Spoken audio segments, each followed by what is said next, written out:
For many women in America, the moment a paycheck arrives, rent is already waiting. Before groceries, before savings, and before retirement, housing claims the largest allocation of a monthly budget. This analysis focuses on the objective personal finance math for women living in the United States, providing a clear view of the actual costs behind keeping a roof over one's head. Landlords and financial advisors often rely on the traditional 30% rule. This guideline suggests that housing costs should never exceed 30% of your income. According to first quarter data from the Bureau of Labor Statistics for 2026, the median gross income for full-time working women in the U.S. is $1,098 a week. That is roughly $4,758 a month. Compare that to the current national median rent, which sits at $1,379. On a purely mathematical level, this rent represents less than 30% of her gross pay, a comfortable fit. On paper, the system appears to work perfectly. This is exactly why traditional financial advice often feels so disconnected from the actual lived experience of renters.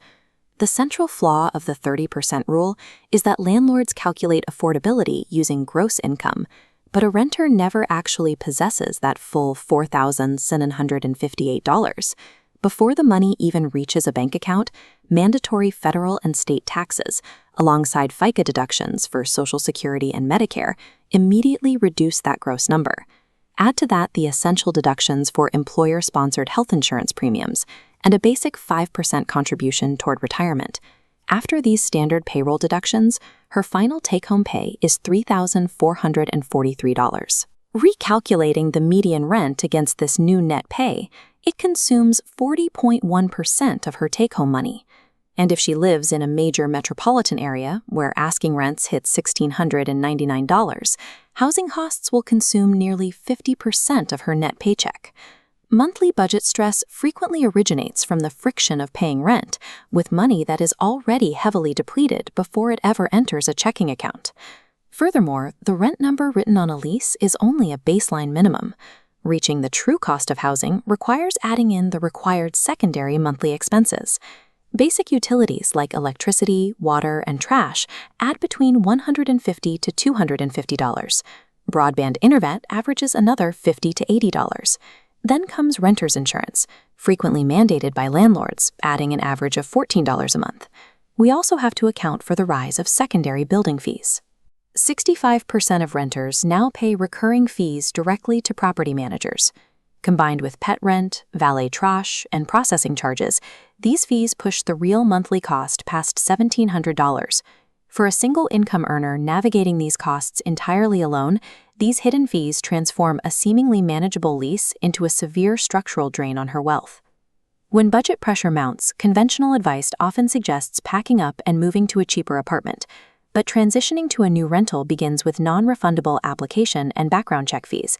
These carry a median cost of $75 each, and in a competitive market, it often requires multiple attempts to secure an approval.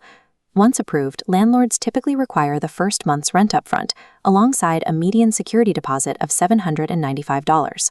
Factoring in logistics, renting a moving truck, buying packing supplies, and paying utility hookup fees pushes the final cost past the $3,000 threshold. Requiring between $2,500 and $3,200 in cold, hard cash acts as an invisible financial wall. This barrier often traps renters in their current, more expensive leases simply because they cannot afford the upfront cost to leave. A relocation is a major liquidity event that financially penalizes those already living paycheck to paycheck. When housing costs consume 40 to 50% of net pay, it creates what economists call a crowding out effect. Vital safety nets are the first to get crowded out. Building an emergency fund, maximizing a Roth IRA, and aggressively paying down debt become mathematically strained. This compression creates chronic stress, leaving razor-thin margins for daily essentials like fresh groceries, car payments, and medical bills. But confronting this math doesn't have to be paralyzing.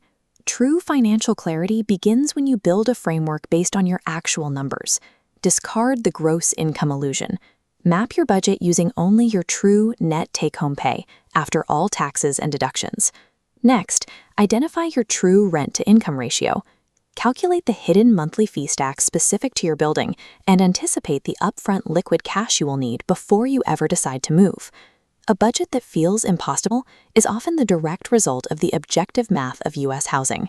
Understanding these exact numbers is the very first step for a woman to build financial security on her own terms.